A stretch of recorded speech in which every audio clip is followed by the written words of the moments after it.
Hello again, this is Hellcry, and we've reached the end of my series analyzing and understanding the story of Y2K, a postmodern RPG.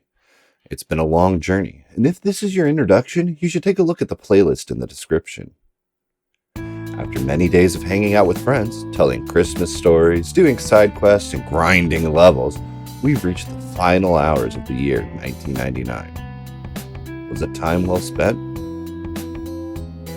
Feels like we've been here before. How did this all start, anyway? On April 4th, 1999, I arrived home from school. I had just graduated.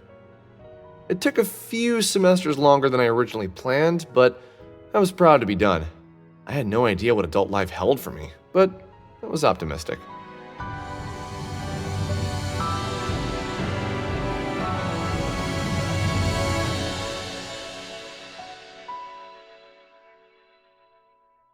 When a cycle repeats, where do you find where it all started? There's an answer in reality.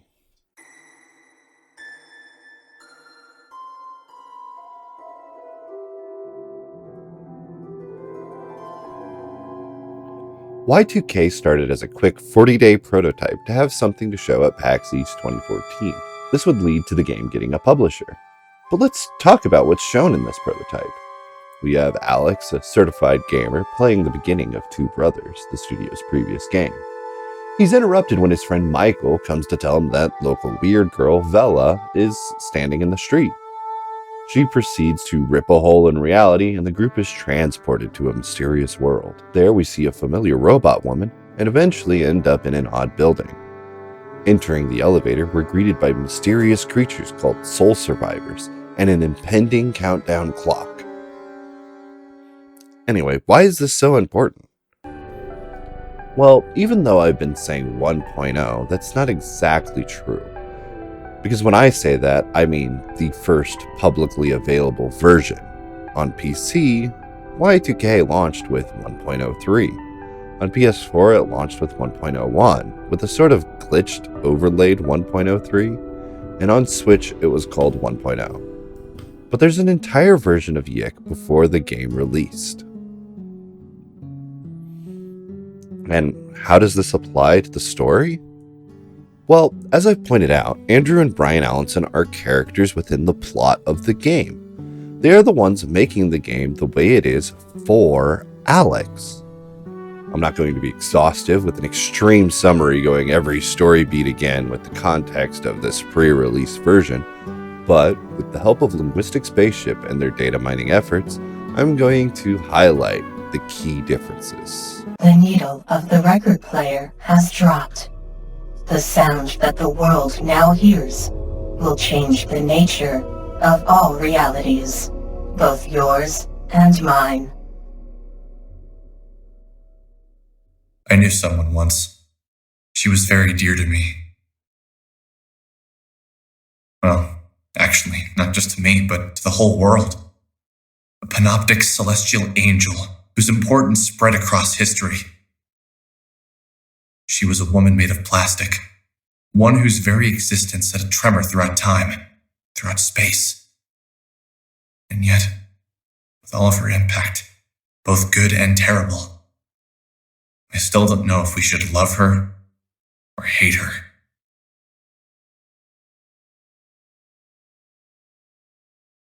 And now that I'm looking at you, I don't know if I should love you or hate you. The game starts with a tutorial dungeon. Here we get a preview of the abilities that we'll be using throughout the game, as well as being introduced to a mysterious bad guy.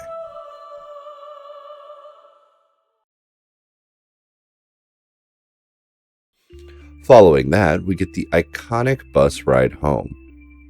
Here, things play out mostly the same, other than Frankton looking less like a Pokemon town and more like New Jersey. My white-colored Greyhound bus arrived in Frankton on a perfectly beautiful Sunday evening in April. 2 or 3 wedges of clouds, white and tiny in a distant corner of the sky, were like punctuation marks placed with exceptional care. Unobstructed, the light of the sun poured down on the suburban streets. In this halo of spring, Even the crumpled silver sphere of a Crunch Bar wrapper abandoned on the adjacent seat gave off a proud sparkle, like a diamond at the bottom of a lake. I was pale from always sitting in a dark dorm room. My only exposure to light was the brights of the television display. I was homesick, although dreading my newfound lack of freedom. Sadly, I was a bit more than underfed. 10 or 15 pounds of excess fat had found its way into my bones. Lastly, my mother wasn't waiting for me. She had informed me the previous day that I shouldn't expect her to wait for me. Something about work getting in the way of family again. We're going to skip ahead quite a bit to go over the first major difference.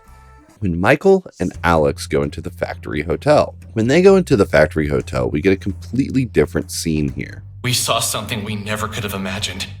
A being made of stars.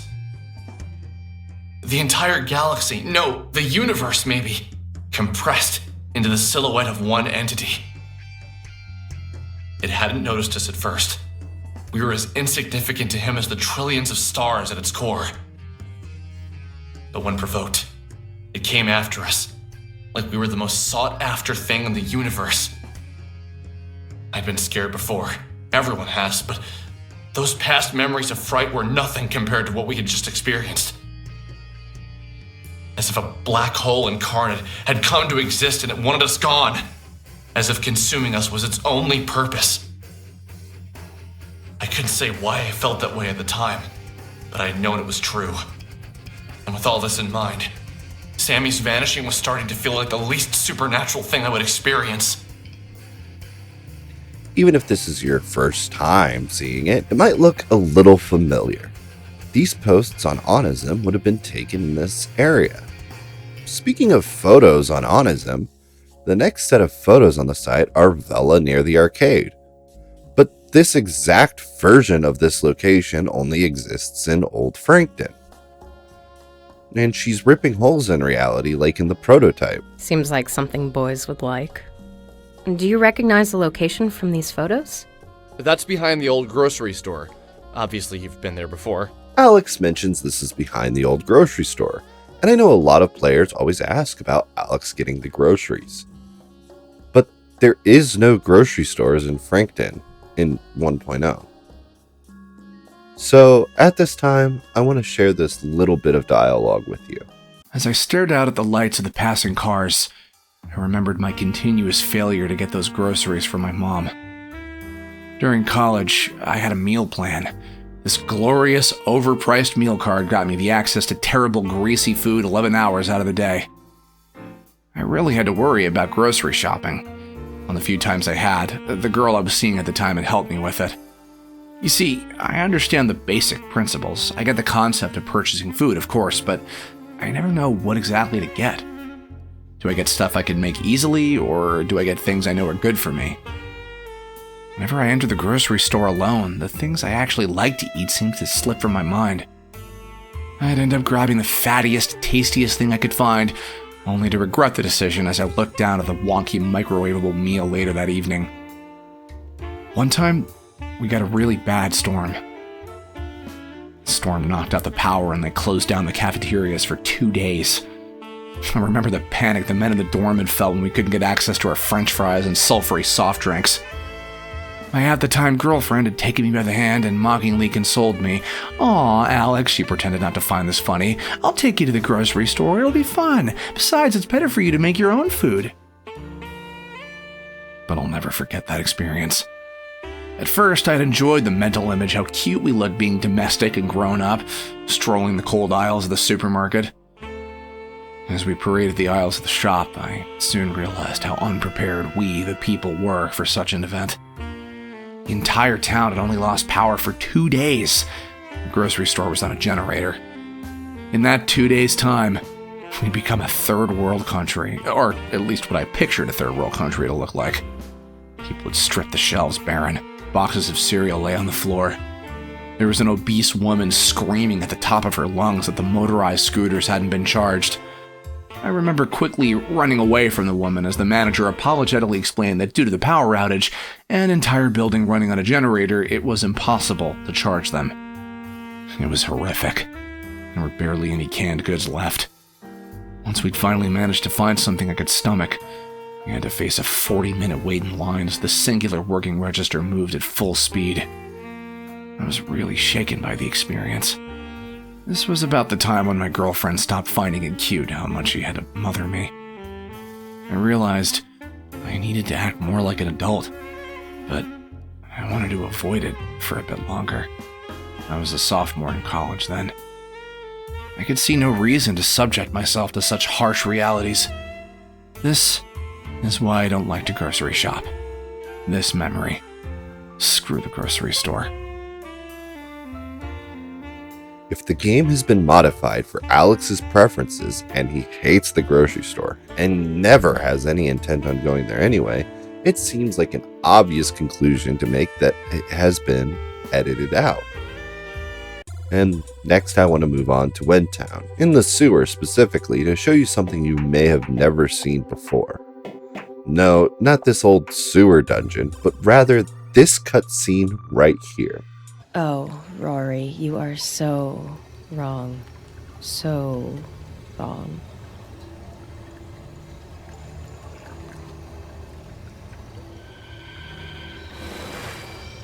Can't you see her too? That's my sister. That's Carrie. Oh shit! It's an entity! We need to get the hell out of here! Wait. We need to remain calm. We need to try and talk to him. Carrie, I brought some friends. This is Alex, Michael, and Bella. They're gonna help us. Rory, that isn't your sister. It's... Shut up! That's Carrie. Can't you feel it? It's so familiar. I can prove it. She understands what I'm feeling, what I'm thinking. I've never been this close to anyone. Trust me, it's her! Rory. That's not Carrie.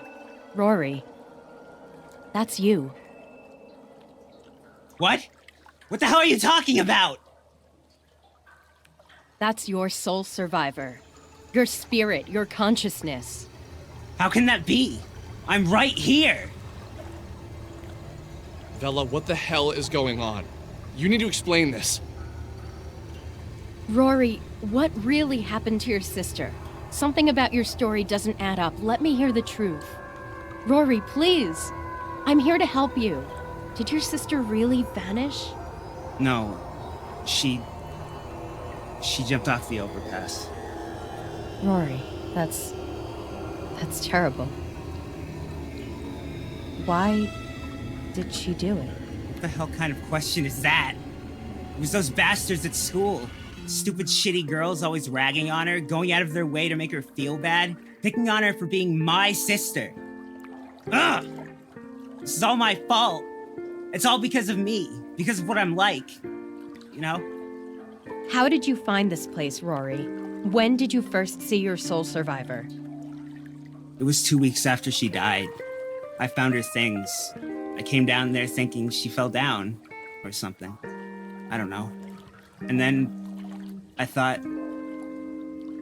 about dying too. I wanted to die. I needed to get away from this world. I needed to find her. But you knew she was dead, didn't you? Of course. But It's okay. You can tell me. I'm not judging anything you say here. Tell me all of it. I surrendered myself to the ether, to the realm outside of this one. You know what I'm talking about, don't you, Bella? I do. Go on. What happened when you left your body? I didn't get far. I separated from my physical form, and then I saw my body and my sister, which you say is me. Did you leave the Earth? I was so close. I was so far away. And then I saw it. The soul survivor. The entity. Whatever the hell you called it. Rory, please listen to me carefully. You left your body when you surrendered yourself to your misery. You abandoned this physical form, and your soul was about to enter the soul space. But what you saw was not your sister. That soul over there is not hers. It is yours. I've traveled the soul space, and I understand what I am seeing when I look at the entities. I see the marks of your soul, and I can tell you that that is another you. Somewhere out there in the soul space, this you left his world and stumbled on yours. That's you from another plane. It's likely it was experiencing the same suffering as you. What? I don't understand. Fella, can you please explain what's going on here? Pain is inevitable. Suffering is optional. I understand what you were feeling. This depression is unbearable. I can't take it anymore. The depression pain part is an unavoidable reality. But whether or not you can overcome it is up to you. You decide if you're going to keep going. Your sister is gone. There's no changing that. But traveling the soul space is incredibly dangerous, and if you're not careful, you'll end up like him. You can't help but feel the pain, but you can get through the suffering. That will go away. Look, I know it's easy for me to say. I'm not the one whose sister is dead. But you have to understand that I am telling you the true reality of the situation. You're playing with some otherworldly dangers here. Oh no. Is that... Damn it! Guys, we need to run! Bella, will you tell me what the hell is going on? What is all this about? I think it's a golden alpaca. Damn it, we need to run! Come on, let's get out of here! Again, I want to point out these aren't mistakes or leftover bits of code. It would be quite easy to build the project without any of these things inside of them. However, it's representative of a deliberate storytelling choice. The next area we can find is the mountain radio tower. It's easy to see why this area was changed for the player's benefit. So many of the areas in this version of the game are large with not much interesting things to do in them. And following that would be Mount Town, however this is nowhere to be found. All we have is this one screenshot that could be assumed to be it. And the reason for this is the episode Prime demo. This demo wasn't originally planned to be part of the game, but was so well received that it immediately replaced the work in progress that was the old Mount Town. You can't really leave something in the game if it was never really implemented in the first place. Speaking of leaving something in the game, actually a good chunk of the final script of the game was left in the files of the episode Prime demo, which was released in 2016, including the ending of the game. After Mount Town, we go to the Essentia's Mine Dungeon, which is entirely different. I know this has been a data mining and production history heavy explanation, but we're almost done. It's important to note that all of the game's voice acting was recorded all at once in 2015, so anything that has voice acting comes from that session. The ending left in episode Prime is what's commonly referred to as the Proto-Ultima Alex ending. What does this mean? Well, people have been very confused as to what to call this ending, as there's some secret method to obtaining it that remains unfound. I'm sorry, I never planned on giving you all the answers, but if you want somewhere to explore, I implore you to join the Yickcord. Regardless, I'm still going to analyze it. Between being left in episode Prime and what the developers have said about the ending, saying it was originally supposed to be part of various routes, and this being the failed ego death route, they all but imply that K&N was a replacement for this ending, which makes sense as it has no recorded dialogue. So despite the misconception that this ending was scrapped or rewritten in favor of the debugger ending, there is truth to it because it seems within the fiction of the game, this is the first ending. It may be the third we've explored or even the third we've experienced, but in a way, this ending seems to happen before the others given the context of it being a game that was overwritten by the King's orders. So, what happens? Well, we journey through where this adventure started, the tutorial dungeon. But now, all the puzzles are solved. Looking at two dead parallel versions of myself, and what appeared to be my Essentia 2000, I had realized something that made my heart sink. How many other me's had she tried to bring here? How many countless parallel Alexes had tried to take down Proto-Alex? My thoughts turned to the souls waiting on that far distant star of my bedroom, waiting for their essentias to return. I now understood what she was trying to do. For the ultimate goal of destroying Proto-Alex, the Essentia 2000 had gone to the source. She tried to get them to join her in the soul space to destroy Proto-Alex. But those too scared or unprepared were left on the star, waiting forever for her to return. I now wonder, am I different? Yes, I am different. I've come here on my own, not like a lovesick puppy, following their beloved owner to certain death. She did this because she had to. Cruel, maybe, but necessary. Alex, and you, what are you doing here? Essentia? What's happening right now? I failed you, time and time again. Just as you failed me, I have brought myself into a cycle. Time and time again. You entered my life and brought destruction and love. Time and time again. I entered yours and caused the same. We can finish this, right? We can kill this bastard and get on with our lives! I have failed so many times to kill this version of you. I've brought so much harm to the kind-intentioned versions of you. I cannot leave you without destroying this proto-monster! And you. These are your friends we have not yet met. I am the Essentia 2000. Or rather, that is how Alex knows me. This body is called the Essentia 9802. It is one of my spheres. I have not entered your reality yet. As you do not yet face the choice of what direction your life would take, I see Alex beat me to it. Okay, enough of the talking. Let's get down to kicking this thing's ass! And finally, we face off against the enemy from the beginning of the game. Proto Ultima Alex.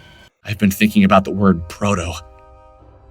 As I drifted aimlessly through the soul space, I racked my brain to understand why we used it to describe Michael when he experienced his parallel lives. I remembered school in English class. Proto is an English prefix meaning first. We live separate, parallel lives over multiple dimensions. We do things, and at the same time, we do not do them. We are all outcomes. We are no outcome. So, I guess that Proto-Michael was a unified version of himself, the outcome of all his possibilities meeting. Maybe we shouldn't care about truest nature. It's like when someone tells me they don't know themselves anymore. Like it was a piece of information they forgot. Like they see a sentence that defines who they are, and their ADD wipes it from their memory the moment it's obscured by a strange day or a random change in life. I can't define myself based on what I used to be. I used to be lazy. Now I'm not. Proto meaning first, Ultima meaning last. The first, final Alex. And upon his defeat, Zelda sends us back to the beginning of our journey so that we can improve. We can tackle the journey again, but with the knowledge and experience we've gained throughout our tireless journey, finally allowing us to bring peace to Hyrule. Well, except that Alex is no Link, and the wondrous land of New Jersey wasn't in any real danger. It's over. I can't believe it is over. Do you hear the music? Beautiful, isn't it? I wrote that about you, you know. Here we can see what has been pointed out tirelessly throughout the game. As this song plays, Essentia embodies Alex's obsession with Vela, claiming she wrote the song. Can you hear the music also pulling double duty here? In this beta version, the needle of the record player line is spoken by the Essentia at the beginning, but it is also the first phone call you get from Michael. The needle of the record player has dropped. The sound that the world now hears will change the nature of all realities, both yours and mine. What? The needle of the record player has dropped. Can't you hear the music? It's everywhere. That phone call was surely one of the strangest I've ever received. And no, I couldn't hear the music. It's in moments like this where experiencing the multidimensional emotions becomes trying. In Bella's reality, I hated you. In your reality, you confused Bella. This creates a sort of trifecta in the narrative of Y2K. In the debugger ending, it follows Alex's obsession with the Essentia, the artificial woman. In the KNN ending, it follows Alex's obsession with Sammy, the missing woman. And now finally we're exploring Alex's obsession with the woman that has vocally expressed disinterest with him, Vela. The three people he conflates as being the same in the narrative. Spit it out. Was it Sammy Park? No, I don't think so. Maybe it was. Maybe it was you. Maybe it was the android in the van. Maybe it was all three of you as one being. Definitely not the root cause of his problems and the conflict, but within it lies an expression of those. Abandonment issues, a desire for meaning, wanting to be the hero. However, as a whole, you are one of the most interesting souls in the whole soul space. The words to the song begin, "Can you hear, my heart is calling." When I wrote those words, I thought I was calling you, begging you to understand the destruction you left in your wake. Perhaps we called each other. In my infinite ignorance, I hurt you just as you hurt me. In my infinite arrogance and constant thinking of myself, I didn't look at the record properly. Interesting, isn't it? Even I didn't see that. It's over now. Please. Let's just deal with that later. I understand. What do you want to do? I want to find a reality that doesn't have a parallel version of me. I want to go live with my friends. I want to go try and help people. Help them how you helped me. Only, maybe with a little more caution. But first, I want to thank you. You're truly awesome. You're the me I wish I could have been. You picked up the fight without having to be asked. You knew the right thing to do without needing an angelic android or whatever to come save you. You didn't need your reality to be destroyed to understand that things were getting bad. I guess you have the foresight I lacked. What does it mean to fail ego death? To keep it simple, the ego is your sense of self. So failing ego death means that instead of abandoning your sense of self or overcoming it, you end up with an inflated ego, a newer, more prevalent sense of self-importance. In this ending, Alex is now doubled up on being the most important person in the world. Not only in the sense that he feels he is the reason the world is ending, and not only that he can save it, but now that he can even turn back time to undo his mistakes. And if you think about it, are they really mistakes if he's this powerful? Or were they important steps for him to become this powerful? Proto-Ultima Alex has an ocarina on his belt, the monster flute you obtain while playing. And in this final scene, Alex is seen with a sword and record-like shield. At the end of this, Alex is sent back in time, not to be as young Link is and save the world, but is sent back to become Proto-Ultima Alex himself. So why did Alex bury this ending? Well, even for a liberal arts major like him, it's obvious that this is a clear admission that he himself is the problem and not something else causing it. This is a bit more vague in the debugger ending because it feels as though Proto-Alex and Essentia 995 are some force outside of Alex manipulating his life this way. KNN allows him to blissfully fall into delusion. But this ending, the first ending, and whether it's shame or his perpetual avoidance of omitting a mistake, it's become a hidden part of Y2K's narrative.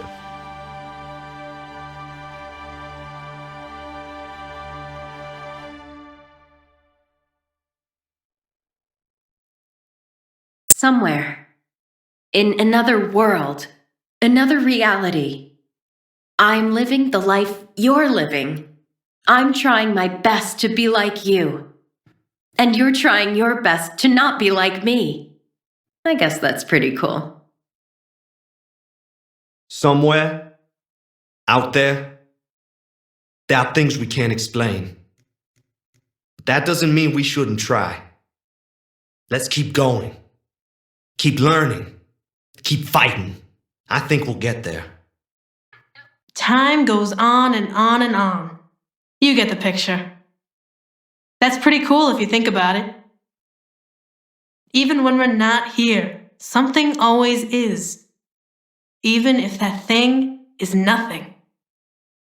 I'll be you and you can be me.